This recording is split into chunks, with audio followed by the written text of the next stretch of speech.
Om Namo Bhagavate Vasudevaya. Reading from Srimad Bhagavatam, Canto 2, Chapter 1, text number 26. Patalamītasya hi padamulam patanti parshni prapade rasatalam mahatalam visvasrujota gulfo talatalam vai purushasya jangye. Translation and purport by His Divine Grace Abhay Charanaravinda Bhaktivedanta Swami Srila Prabhupada. Translation.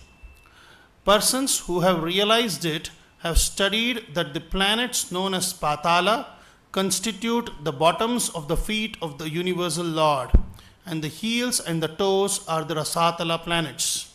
The ankles are the Mahatala planets, and his shanks constitute the Talatala planets. Purport. Outside the bodily existence of the Supreme Personality of Godhead, the manifested cosmic existence has no reality. Everything and anything of the manifested world rests on Him, as confirmed in the Bhagavad Gita 9th chapter 4th verse.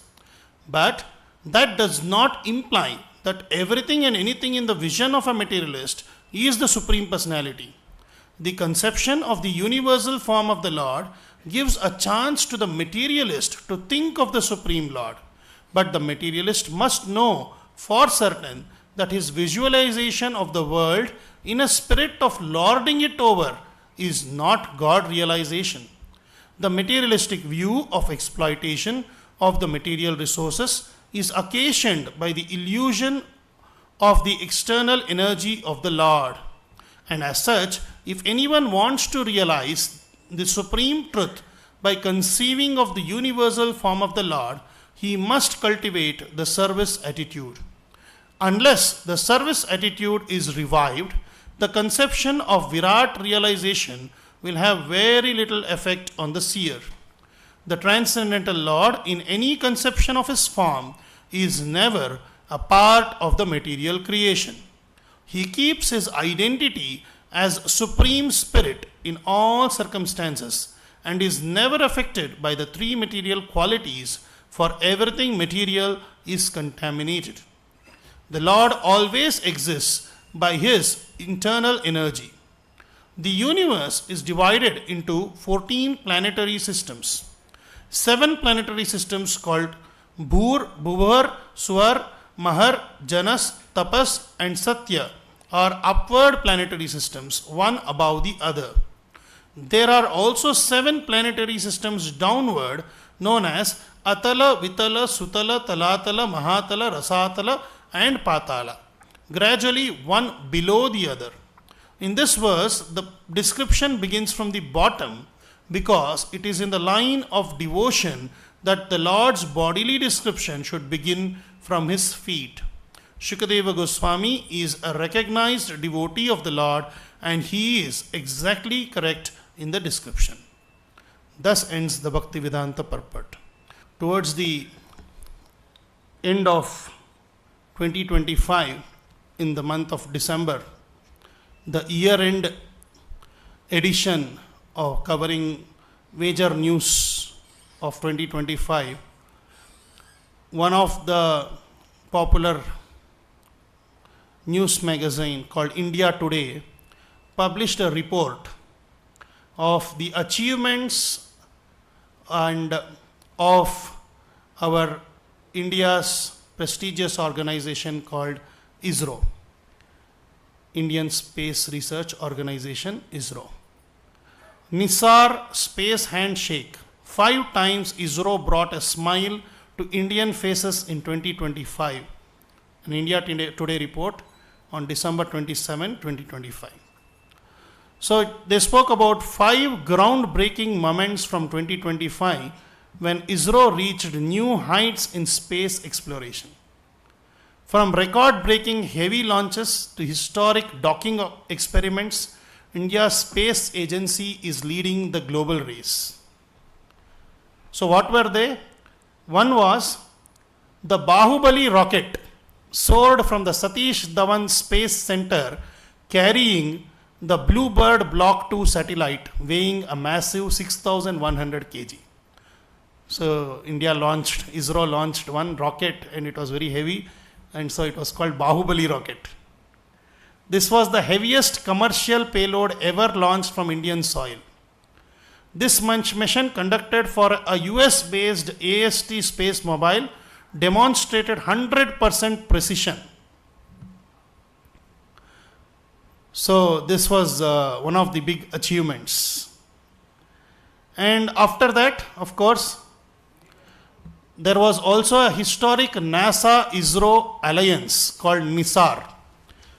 In the monsoon of 2025, they launched an Earth imaging satellite to scan the globe every 12 days. It was a joint mission of NASA and ISRO.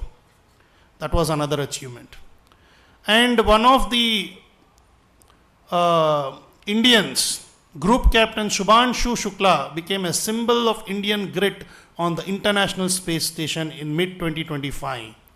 On June 25, 2025, Captain Shubhanshu Shukla, spent 3 weeks in orbit conducting pivotal experiments in microgravity involving muscle generation and space biology. He went to space for some experiments.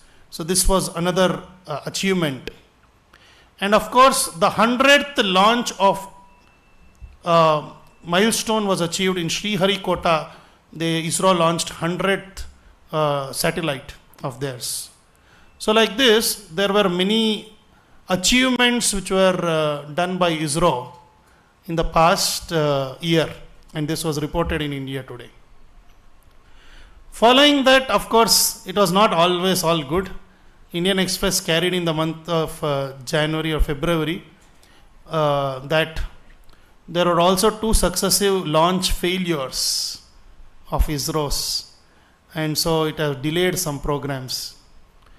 Around about this time when the achievements happened and failures happened, all that, around the same time we were celebrating Vaikuntha Ekadashi in our temple.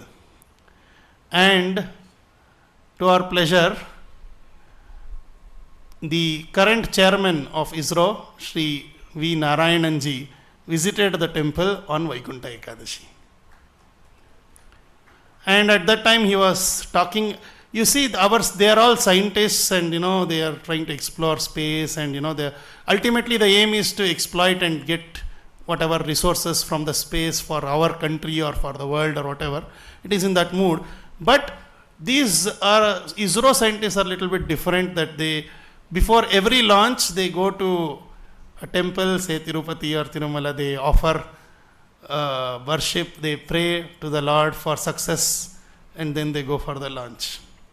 So Narayananji was saying the same thing when he met Madhu Pandit Prabhu.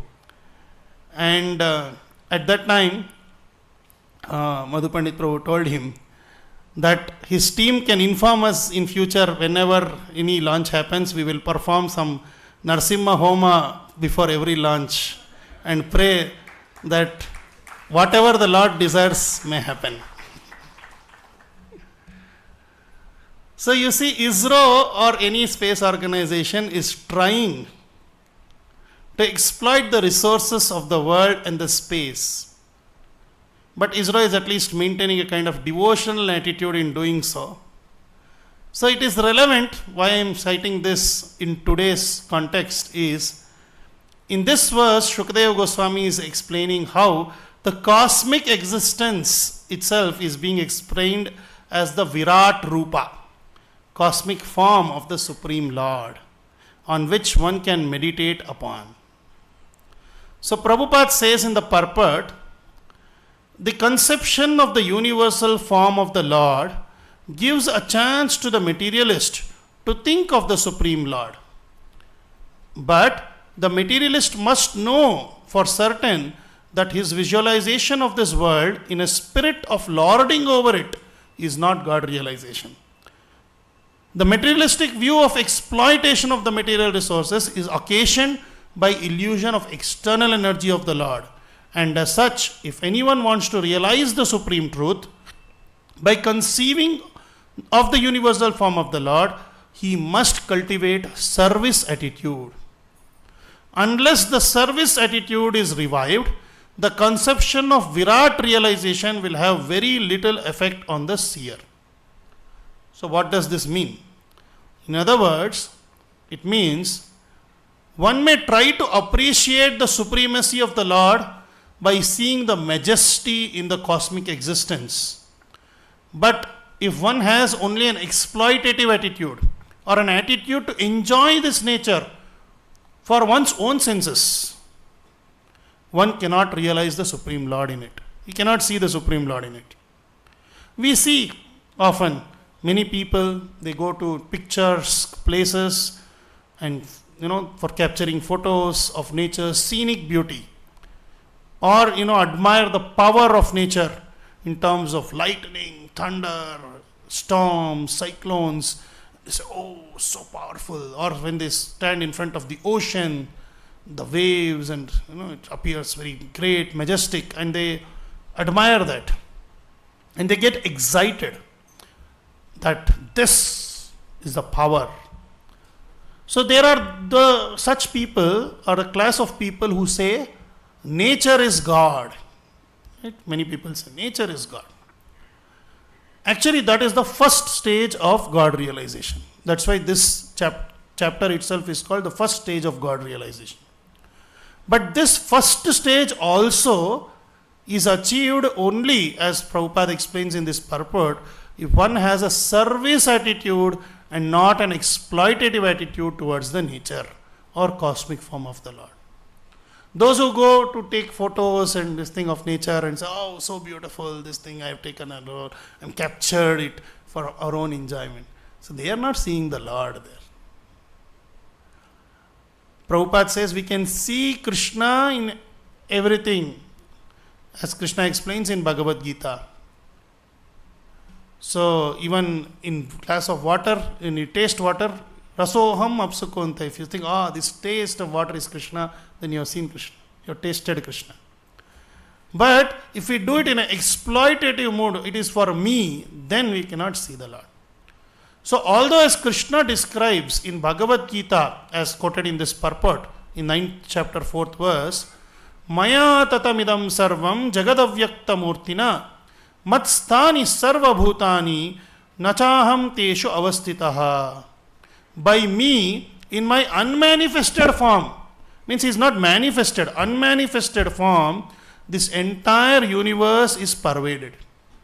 All beings are in me, but I am not in them. That means the Lord retains his unique identity, although he is there in everyone, in everything. And in Bhagavad Gita 7th chapter, 7th verse, also further Krishna even says the same thing in another way. Mattah parataram nanyat kinchid asti dhananjaya. There is nothing other than me. There is no truth superior to me, O conqueror of wealth. Why? Because my sarvamidam protam sutre manigana iva. O conqueror of wealth, there is no truth superior to me. Everything rests upon me as pearls strung on a thread. When we see a nice mala, say this kanti mala is there, or we wear a pearl necklace, or everybody will appreciate the pearls or the beads. But how are they staying together in that necklace or in that mala? It is because of the thread which is holding them. So Krishna is the thread which is holding this entire existence together. So we are not able to see Krishna. We are able to see this world, that is cosmic manifestation. But we should know that the thread which is holding this cosmic manifestation is Krishna. That's what Krishna is explaining. So people with exploitative attitude will not understand. Just like people who want to simply appreciate the beauty of a pearl necklace will only see the pearls. They don't care for the thread. They say, oh, such a beautiful, so nice, beautiful pearls. What use are those pearls if they are not strung by the thread together to hold into a necklace? But they cannot see that. So similarly, the pantheists or the nature worshippers have difficulty accepting any form of the Lord.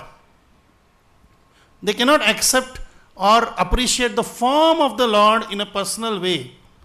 But they only say, there is some power, some energy, some nature is there. So Prabhupada explains why it is so, why they cannot appreciate.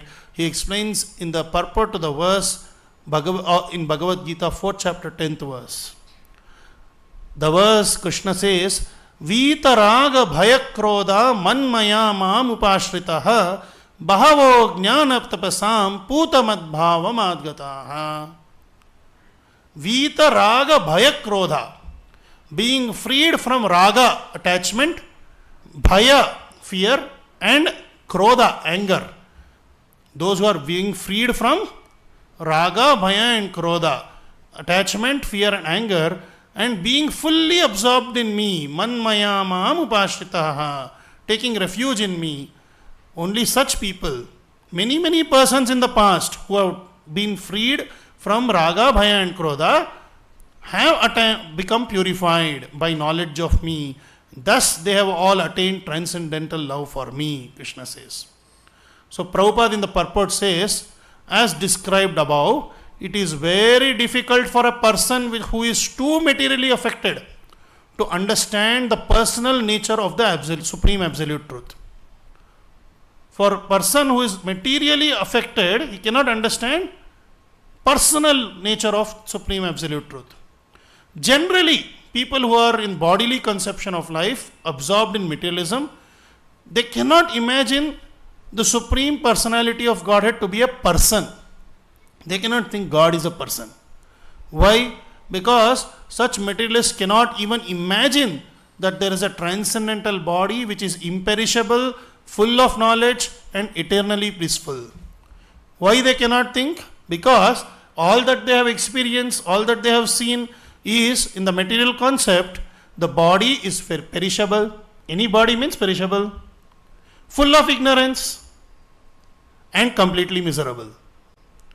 So when they are informed that there is a Supreme Lord who is a spiritual body which is which is imperishable, full of knowledge and eternally blissful, they cannot conceive of it. Therefore, people in general keep the same bodily idea in mind when they are informed of the personal form of the Lord. So for such materialistic person, for them, the form of gigantic material manifestation or the Virat Rupa or the cosmic manifestation is only supreme. They can only appreciate that. Consequently, they consider the Supreme Lord to be impersonal.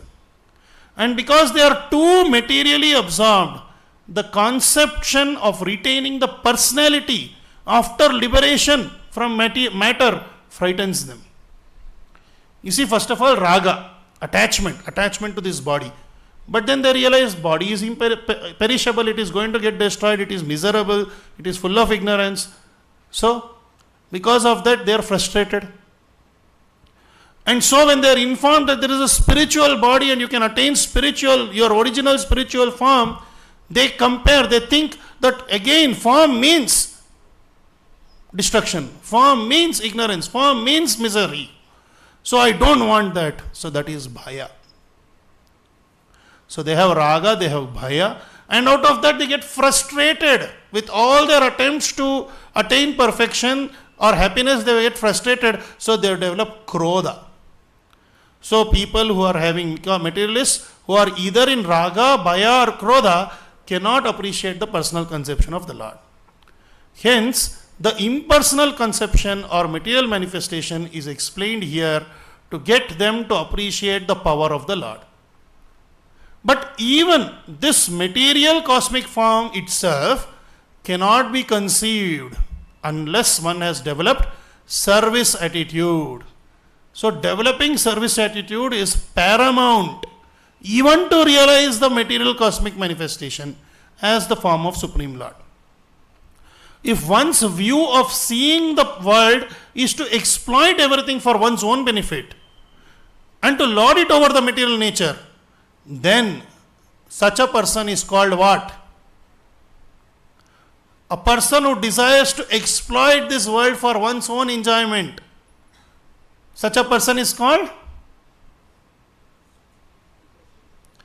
Such a person is called a demon. And the classic examples of demon are Hiranyakashipu and Hiranyaksha or Ravana. Prabhupada explains in Srimad Bhagavatam purport to 1st canto 3rd chapter 22nd verse. Sometimes great demons and atheists like Ravana and Hiranyakashipu and many others become very famous on account of advancing material civilization by the help of material science and other activities with the spirit of challenging the established order of the Lord.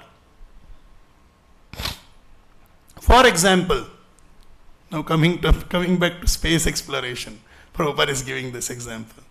For example, the attempt of flying over to other planets by material means is a challenge over the established order. The conditions of each and every planet are different, and different classes of human beings are accommodated there for particular purposes mentioned in the codes of the Lord. But puffed up by tiny success in material advancement, sometimes the godless materialist challenges the existence of God. So Ravana was one of them. He was one of the first space explorers like this. You see what Prabhupada says. Ravana was one of them, and he wanted to deport ordinary men to the planets of Indra, heaven, by material means without any consideration of the necessary qualifications. Now also there are expeditions to moon, to Mars, similar to what Ravana was thinking.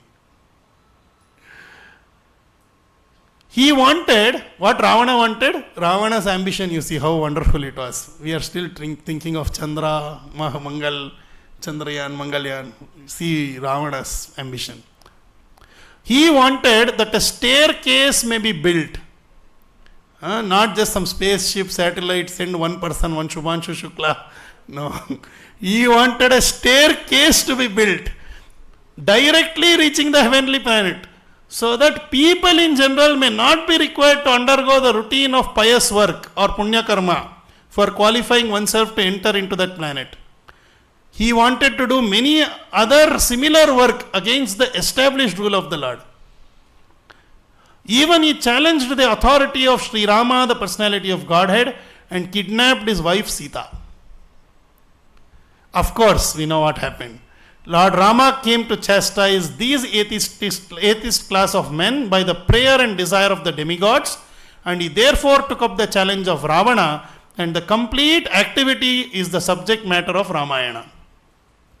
Because Lord Ramachandra is the personality of Godhead, he exhibited some superhuman activities which no human being, including the materially advanced Ravana, could do. Lord Ramachandra prepared a royal road on the Indian Ocean with stones which were floating on the water. Ravana's desire was to build staircase to heaven.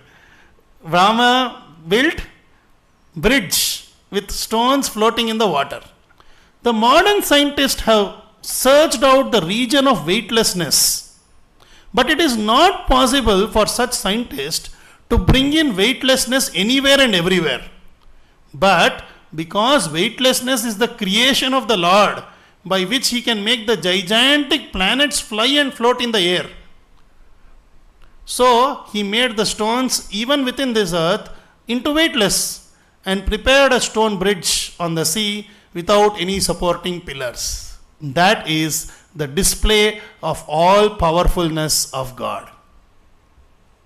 So, for the demons like Ravana or Hiranyakashipu, the Lord has to perform amazing activities to give them some semblance of his supremacy and his prowess.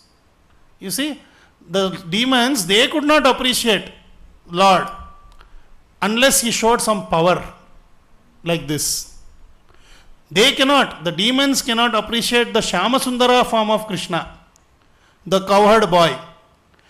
When the same Supreme Lord comes as cowherd boy, as Shyamasundara Krishna, and he is stealing butter, and he is chased by Mother Yashoda. He is dancing with gopis. He is playing with cowherd boys. The demons, they cannot appreciate this. They say, oh, who is this ordinary boy? You see, but devotees take great pleasure or relish the form of the Lord in that aspect. So therefore, Vrindavan, Krishna who is present in Vrindavan in that Shama Sundara form, is the complete expression of the Supreme Lord in his love to devotees, not with any power.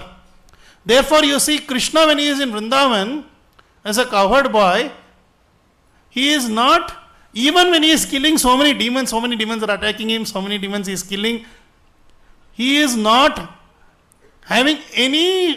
showing any of his power apparently.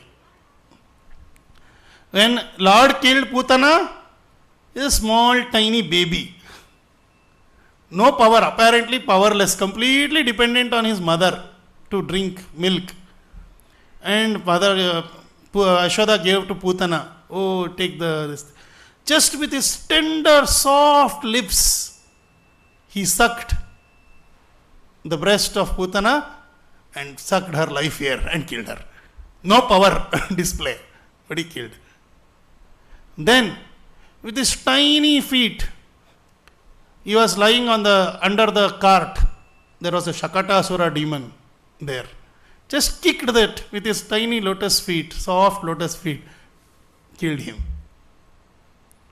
A small baby, Trinavarta came as a whirlwind and he carried him to this thing. He felt so heavy, small baby, feeling so heavy, Trinavarta fell down.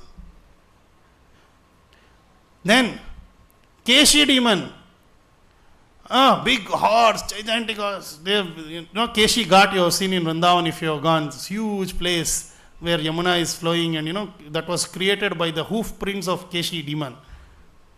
Krishna, how he killed that Keshi? Just kept his hand in the mouth of the Keshi demon and it felt like a hot iron rod and he got suffocated and died. Agasura, big python. Krishna entered the body and choked him and he died. So while remaining in his own form, still Krishna killed all these demons without showing apparently some great power. But that cannot be appreciated by demons or non-devotees. So therefore, we see for the demons, the Lord has to show himself in a ferocious form, in the powerful form. So we are very soon going to celebrate Narasimha Jayanti. So we will see how and why Narasimha came in that form, so that person like Hiranyakashipu also can appreciate how he is the Supreme Lord. So therefore we see in Srimad Bhagavatam 7th canto, Hiranyakashipu, he was so proud of his power and his apparent deathlessness, because he thought he is deathless, obtained due to the boon from Lord Brahma. But actually he did not give so much credit to even Lord Brahma that he has given the boon. He thought it is not really due to Brahma's grace, but it is because of his own austerity. I did tapasya, so he gave. So he was so proud of this thing. So when he saw that his own son, Prahlada, the whole existence is, whole creation he has conquered and he is the Lord of entire world. He has demolished, he has removed all the deities of the Lord from the temple and installed his own deities, and everybody is doing his worship. But his own son is not accepting him. He became so angry. You see what Hiranyakashipu told Prahlada. Shri Hiranyakashipur Uvacha He Durvinita Mandatman Kula Bedha Kharadhama Stabdam Matshasano Nesyetwadya Yamakshayam. You see how nicely, how Hiranyakashipu scolds Prahlada. Durvinita. Prahlada is known to be very polite, very gentle. But what Hiranyakashipu is saying, Durvinita, most impudent. Mandatma. Prahlada Maharaj is very intelligent, but he is a most unintelligent disruptor of the family. Kula Bheda Karadhama. You are destroying our Kula. You are Adhama, lowest of mankind. Why? Because you have violated my power to rule. Stabdam mat shasanam. Therefore you are an obstinate fool.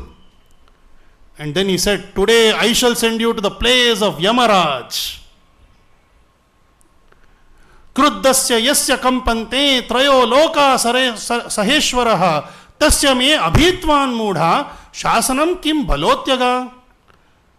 He was surprised. He said, my son Prahlad, you rascal, you know that when I am angry, all the planets of the three worlds tremble along with their chief rulers. No, he is not simply boasting, it was the truth. When Hiranyakashipu got angry, all the people of three worlds, Indra, Chandra, all the Ashtatikpala, everybody trembles. But Prahlada, just small boy, 6-year-old boy, he is not trembling, he is not afraid, he is just smiling. So he is saying, by whose power has a rascal like you become so impudent? Tasya me abhitvan mudha. You are not afraid? Abhitvan mudha, you fool. Shasanam. My shasanam you are not. Kim balo atyaga. What bala? Whose strength you are thinking is there with you that you have become so fearless? All the three worlds tremble for my anger and you are not angry? So he is getting so angry. Prahlad Maharaj is just smiling. So you see how when he was speaking this, just 2 verses before this, it is explained how Hiranyakashipu's mood was and how Prahlada's mood was. Very beautifully Shukadeva Goswami explains. And in fact, it is Narad Muni's narration to Yudhishthir Maharaj. After and before that, you can see the contrast between Hiranyakashipu's situation, mental situation, Prahlada's mental situation. First, Hiranyakashipu. Kopa vesha chalad gatra putram hantum manodade kshiptva parushaya vacha prahladam atadarhanam ahekshmana papena tirashchinena chakshusha prashrayavantam dantam baddhanjalim avasthitam sarpa padahata iva shwasam prakriti dharunaha. So we will see what are in translation you can make out. When Hiranyakashipu understood the entire situation, he was extremely angry. Kopavesha chaladgatra. So much that his body trembled. Thus he finally decided to kill his son Prahlada. Putram hantum manodade. Hiranyakashipu was by nature very cruel. Kshiptva parushaya vacha. He was very parusha. Parusha means cruel. And feeling insulted, he got insulted by his words of Prahlad. He began hissing like a snake, trampled upon by someone's foot. No, by mistake, if you trample upon a snake by your feet, think what happens. How the snake will react. That is how Hiranyakashipu reacted. Sarpa pada hata iva shwasan prakriti darunaha. He reacted as if, Prahlada's speaking appeared to him like snake was trampled by the foot. That much anger he had.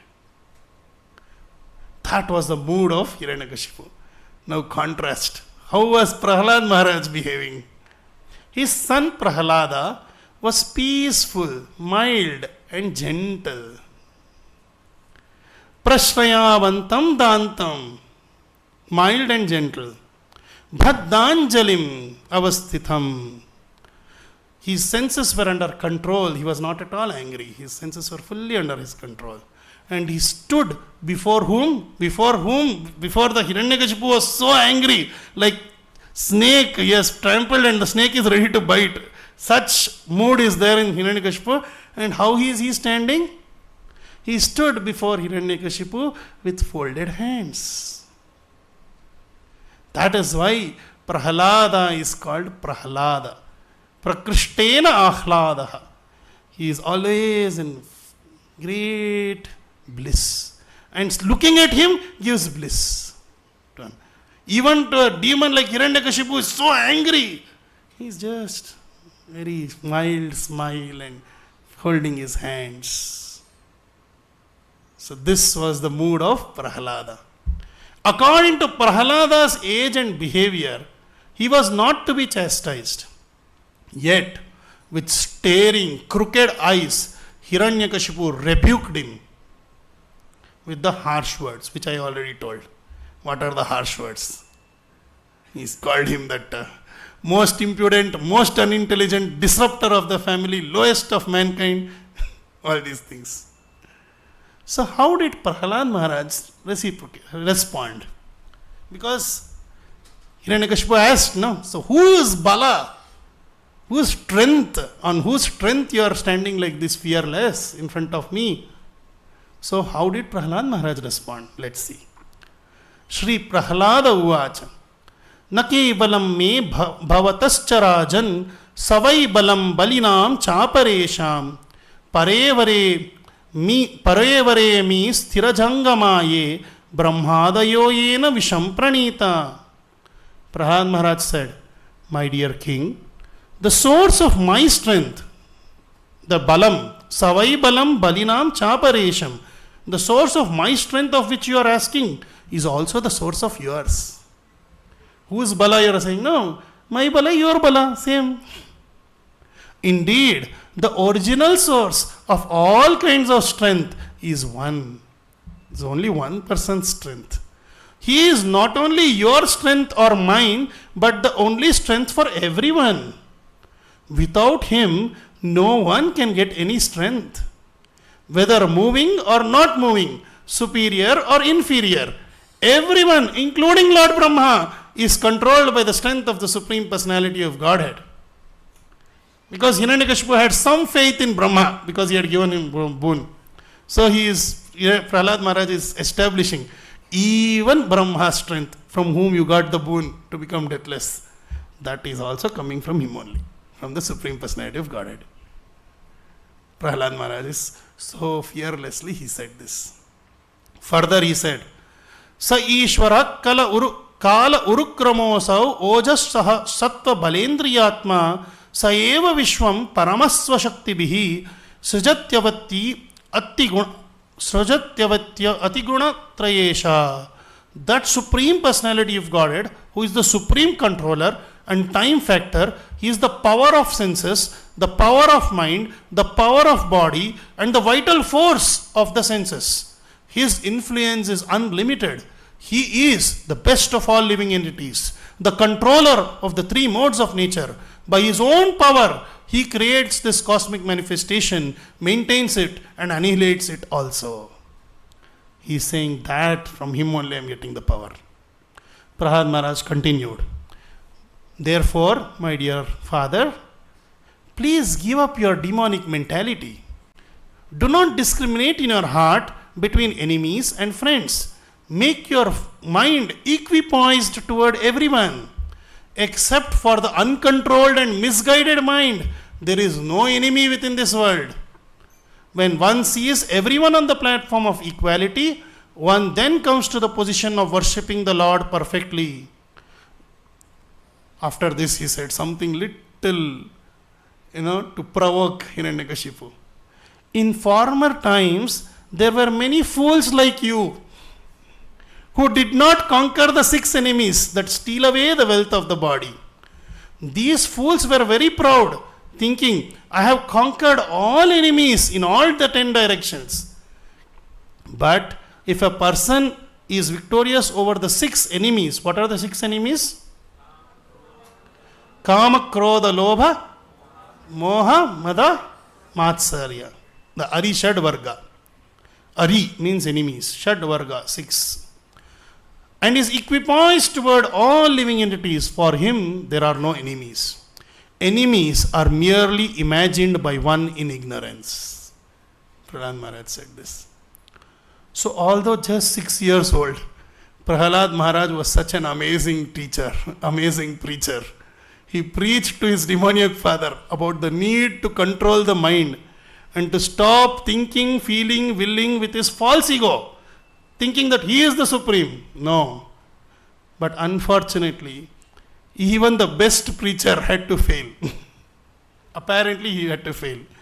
For the demonic Hiranyakashipu would hear nothing of this. This is how Hiranyakashipu replied. Let's see what he replies.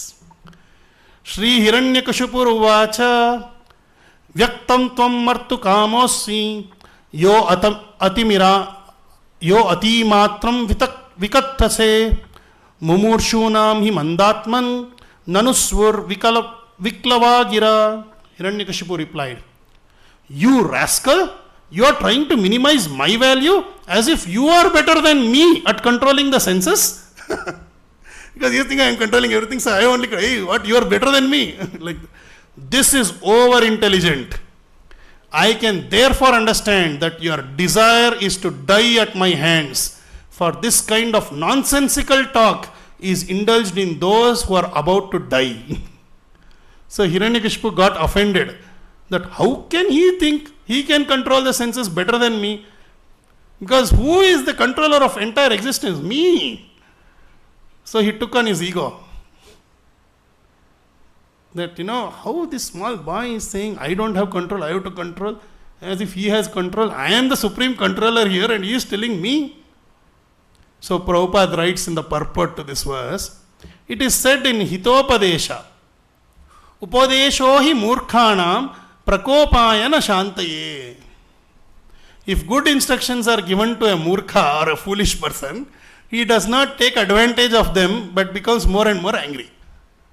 You saw Hiranyakashipu became like that. Prahlada Maharaj's authorized instructions to his father were not accepted by Hiranyakashipu as truth. Instead, Hiranyakashipu became increasingly angry at his great son who was a pure devotee. This kind of difficulty, Prabhupada is saying very nicely, always exists when a devotee preaches Krishna consciousness to persons like Hiranyakashipu, who are interested in money and women. The word Hiranya means gold and Kashipu refers to cushions or good bedding. So those who are interested in material things, if devotees try to preach Krishna consciousness to them, they will become angry like Hiranyakashipu. Moreover, this is also one more thing which is relatable. A father does not like to be instructed by his son, especially if the father is a demon. Sometimes some children who come to Krishna consciousness, they have this experience. They go and try to preach in their family, especially to their fathers. So they say, Nanige heltiya nino. You know better than me. Prahlada Maharaj's Vaishnava preaching to his demoniac father, however, was indirectly effective. So it was not failure, it was indirectly effective. How? Because of Hiranyakashipu's excessive jealousy of Krishna and his devotee, he was inviting Narasimha to kill him very quickly. Thus, he was expediting his killing. Thus, he was expediting his being killed by the Lord himself. Although Hiranyakashipu was a demon, he is described here by the added word Shri. Why? The answer is that fortunately he had a great devotee son as Prahlada Maharaj. Thus, although he was a demon, he could attain salvation and return home back to Godhead. So actually Prahlada Maharaj's instructions had an indirect effect, positive effect. So then Hiranyakashipu, still fully full of false ego, so he asked, Yastvaya mandabhagyokto madanyo jagadishvaraha kwaso yadi sasarvatra kasmat stambena drishyate. This is the final question by Hiranyakashipu. Oh, most unfortunate Prahlada, mandabhagyokto, you have always described a supreme being other than me. I am thinking I am only supreme, but you are always saying there is somebody else supreme, who is above everything, who is the controller of everyone, who is all pervading. Madanyaha jagadishvaraha kwaso yadi sa sarvatra. You are saying he is everywhere, sarvatra. But where is he? Kasmat. If he is everywhere, kasmat stambena drishyate. If he is everywhere, then why he is not present in this pillar? He showed the pillar and he asked, why he is not there? Prabhupada writes in the purport. Demons sometimes declare to a devotee that they cannot accept the existence of God because they cannot see Him. But what the demon does not know is stated by the Lord Himself in Bhagavad Gita 7th chapter 25th verse. Naham prakasha sarvasya yoga maya samavritaha. I am never manifested to the foolish and unintelligent. For them I am covered by yoga maya. The Lord is open to be seen only by His devotees, but non-devotees cannot see Him. The qualification for seeing God is stated in Brahma Samhita. Premanjana churita bhakti vilochanena santas sadaiva hridayeshu vilokayanti. A devotee who has developed a genuine love for Krishna can always see Him everywhere, whereas a demon not having a clear understanding of the Supreme Lord cannot see Him. When Hiranyakashipu was threatening to kill Prahlada Maharaj, Prahlada certainly saw the pillar standing before him and his father. And he saw that the Lord was present in the pillar. To encourage him not to fear his demoniac father's words, the Lord appeared. The Lord was present to protect him. Hiranyakashipu marked Prahlada's observation and asked, where is your God? Prahlada Maharaj replied, he is everywhere. Hiranyakashipu asked, why is he not in this pillar before me? Thus, in all circumstances, the devotee can always see the Supreme Lord, whereas the non-devotee cannot. Prahlada is seeing, Lord is there in pillar. Hiranyakashipu is not able to see. Soham vikattamanasya shirakkaya dharanite gopayeta haristwadya yaste sharanamipsitam. So Hiranyakashipu then challenged, because you are speaking so much nonsense, I shall now sever your head from your body. Now let me see your most worshipable God come to protect you. I want to see it. He said, now I'm going to cut, let's see. Then what happened? What happened? Narasimha appeared. And how? And why? Let's see. Satyam vidhatum nijavritya bhashitam vyaptim cha bhuteshvakileshu chatmana adrishyatyad bhuta upamadvahan sthambe sabhayam na mrugam na manusham. To prove the statement of his servant Prahlada Maharaj was substantial. In other words, that the Supreme Lord is present everywhere, even within the pillar of an assembly hall. The Supreme Personality of Godhead, Hari, exhibited a wonderful form never before seen. That form was neither that of a man or that of a lion. Thus the Lord appeared in his wonderful form in the assembly hall of Hiranyakashipu. So how and why he appeared? Not because Hiranyakashipu wants to see. To prove the statement of his servant Prahlada Maharaj, Lord appeared in the pillar. So the Lord appeared to encourage Prahlada. And so only by the grace of Prahlada Maharaj, even a demon like Hiranyakashipu could see the Supreme Lord face to face. So one cannot see the Supreme Lord face to face without the grace of a pure devotee. So one cannot see. But even if one sees face to face as a demon, he cannot develop right consciousness. If he has not developed right consciousness as a devotee, what happens? We shall see what happened with Hiranyakashipu. Prayena mehyam harinorumayina vadasmrito anena samudyatena kim evam bruvams tvabhayapatad gadayudho nadan narasimham pratidaitya kunjara. Hiranyakashipu murmured to himself. After seeing Lord Narasimha, he murmured to himself. What did he say? Lord Vishnu, who possesses great mystic power, has made this plan to kill me. But what is the use of such an attempt? Who can fight with me?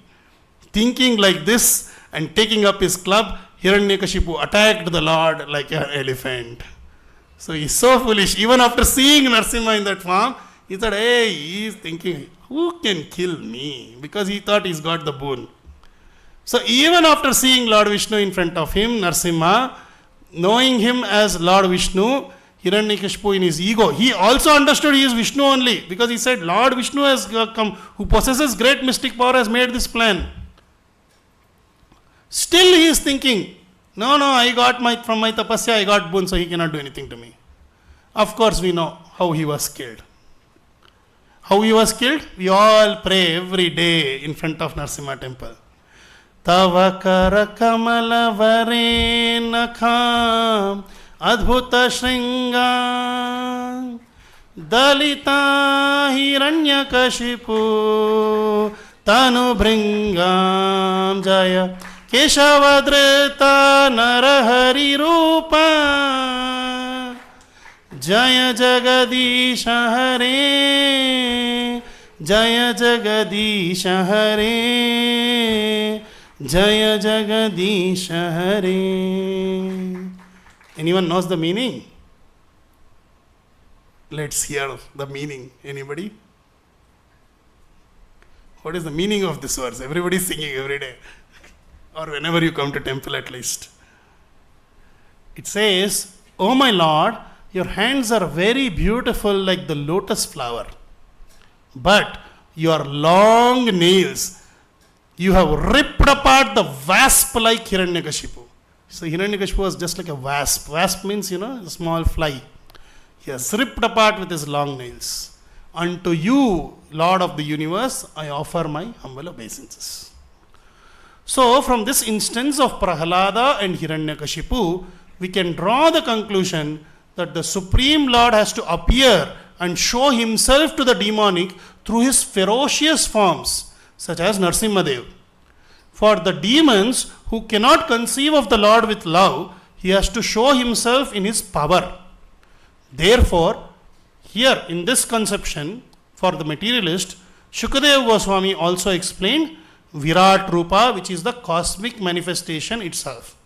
And he began the description, even though it was cosmic manifestation, he began the description with lower planetary systems, because in the meditation, just as we have darshan also, without service attitude and humility, one cannot actually achieve the goal of meditation. And Srila Prabhupada explains in the purport. In this verse, the description begins from the bottom, because it is in the line of devotion that the Lord's bodily description should begin from his feet. Just as we have darshan, we should begin from the lotus feet of the Lord and slowly look up. Similarly, here the cosmic manifestation also is being described from the feet upwards.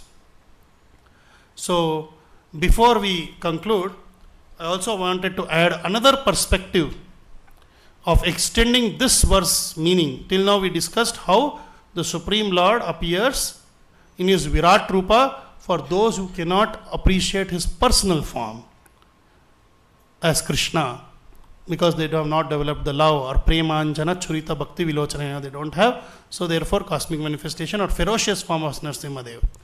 Similarly, let me extend this verse meaning to the present scenario of ISKCON. Srila Prabhupada, our beloved spiritual master, the founder Acharya of ISKCON, says that ISKCON is his body. In that sense, the institution of ISKCON is Srila Prabhupada's Virat Rupa. So as devotees, we should not just feel the presence of Srila Prabhupada in his Vani, in his deity, but also in the institution he has set up and he is running by his will and his divine grace. In following the system of institution which he has created with his designated representatives such as the temple president, vice president, heads of departments, preachers, and taking benefit of association from them, we get direct benefit of associating with Srila Prabhupada. Just as we could get when he was physically present. Even during his physical presence, this was the system Prabhupada set up. Even when he was physically present, he had at least 10,000 disciples and many more followers. But how many nobody had hardly ever met Prabhupada physically. Maybe few glimpses out of 10,000, only few people have met. In fact, we are more fortunate than all those who got initiated by Srila Prabhupada before 1977. Why? Because before 1977, when Prabhupada was here, they did not have all of his Vani available to them during that time. Only few.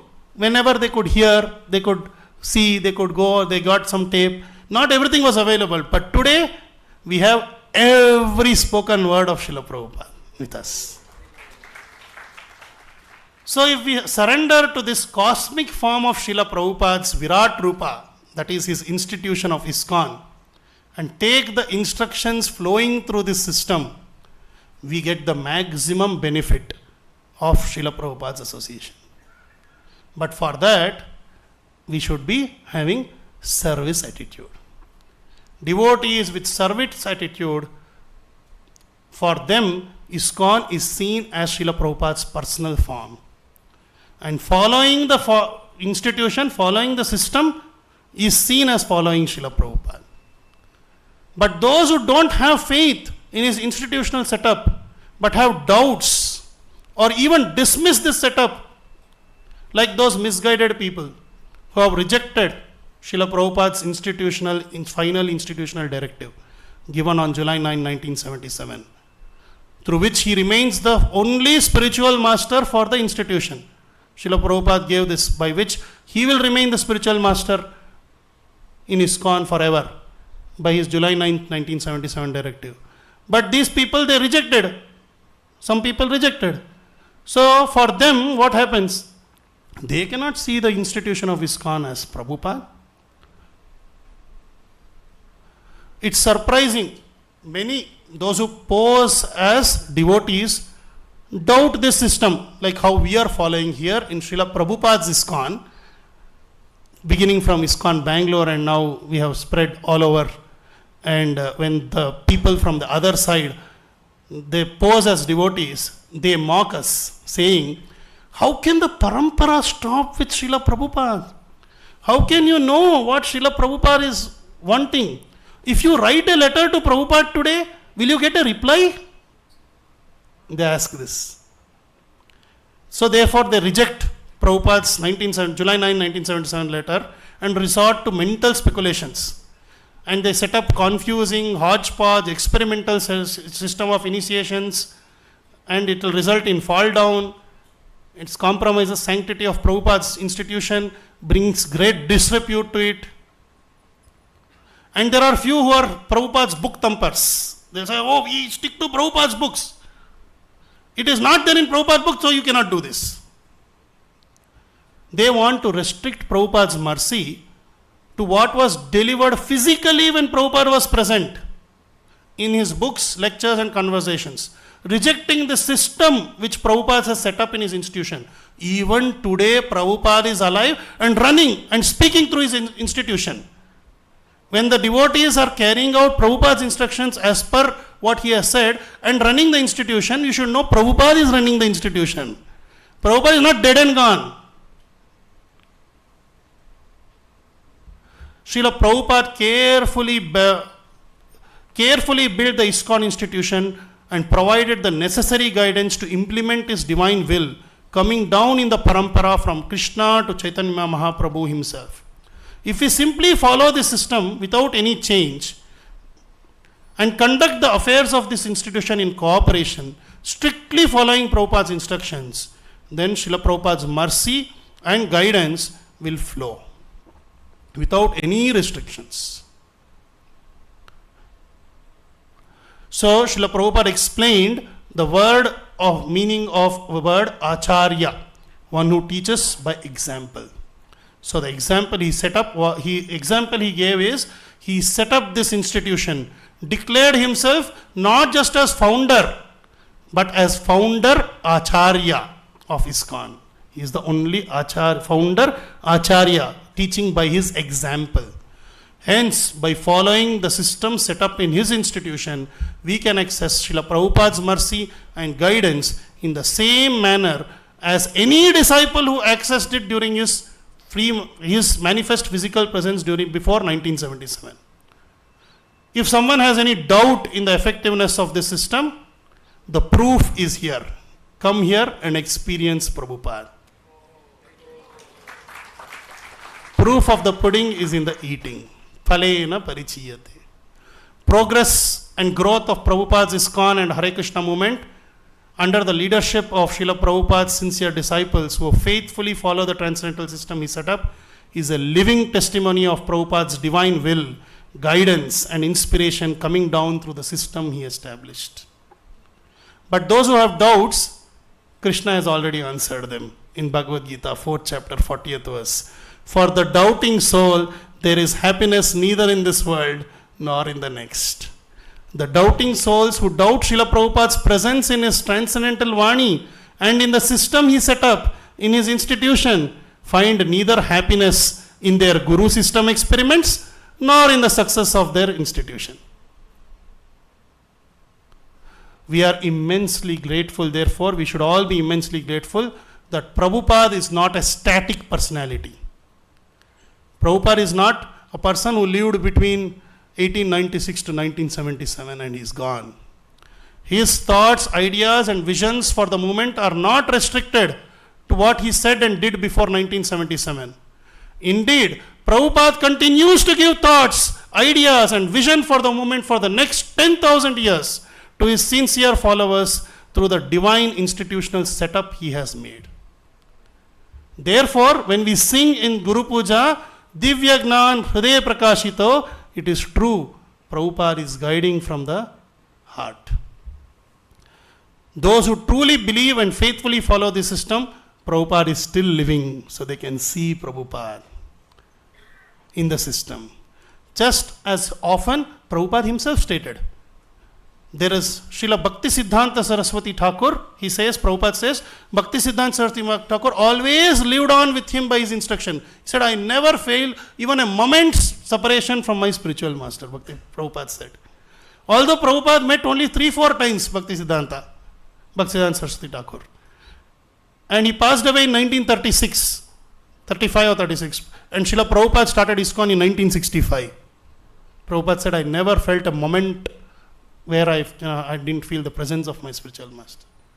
So, for the sincere devotees who feel reciprocation of Srila Prabhupada in his ISKCON, in Srila Prabhupada's ISKCON, we are living with him every day, every moment, through his institution, and in his institution, for those who think Srila Prabhupada is dead and gone in 1977, for them, even though they are in ISKCON as an institution, living with their own mental speculations and concoctions, because they want to exploit institution for their own sense gratification and ego, ISKCON, for them, that ISKCON remains like the cosmic form or Virat Rupa of Prabhupada. And they cannot experience Prabhupada's personal reciprocation. Just as nature and the exploitative materialist cannot see the Supreme Lord in the form, the misguided and exploitative so-called members of that ISKCON cannot see Srila Prabhupada in the cosmic form of Virat Rupa of Srila Prabhupada's ISKCON institution in which we are living and taking association from Srila Prabhupada. Vishwaguru Srila Prabhupada ki jai. So we'll stop here. Grantraj Srimad Bhagavatam ki jai. Vishwaguru Srila Prabhupada ki jai.